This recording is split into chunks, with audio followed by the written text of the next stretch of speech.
اکثر لوگ نماز کیوں نہیں پڑھتے؟ یہ جو بات بتانے لگا ہوں اس پر ذرا غور کیجیے گا۔ ایک دوست نے اپنی نماز شروع کرنے کی وجہ بیان کرتے ہوئے کہا کہ میں بہت آسانی سے نمازی بن گیا۔ پوچھا گیا کیسے، تو بتانے لگا کہ ایک دن میں کلاس میں بیٹھا ہوا تھا اور اسلامیات کا مضمون تھا۔ استاد آئے اور سوال کیا کہ آپ کے خیال میں لوگ نماز کیوں نہیں پڑھتے؟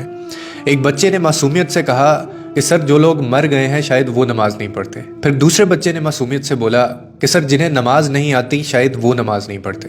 اس کے بعد ایک اور بچے نے کہا کہ سر جو مسلمان نہیں ہیں وہ نماز نہیں پڑھتے۔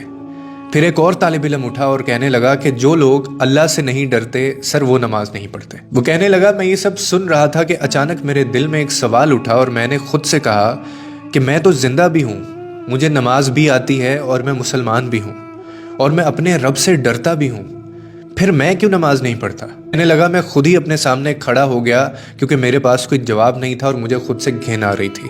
اور پھر میں نے خود سے ایک سوال کیا کہ اگر قبر کی پہلی رات مجھ سے پوچھا گیا کہ تم تو زندہ بھی تھے، تمہیں نماز بھی آتی تھی، تم مسلمان بھی تھے، تم اللہ سے ڈرتے بھی تھے، تو پھر تم نماز کیوں نہیں پڑھتے تھے؟ اس کے بعد پھر میں کیا جواب دوں گا؟ اس نے مزید کہا کہ یہ وہ لمحہ تھا جس نے مجھے ہلا دیا کہ ہم اکثر سمجھتے ہیں کہ ہمارے پاس وقت ہے، ہم بعد میں شروع کر لیں گے، ہم بڑھاپے میں پڑھ لیں گے اور ابھی ہماری زندگی باقی ہے۔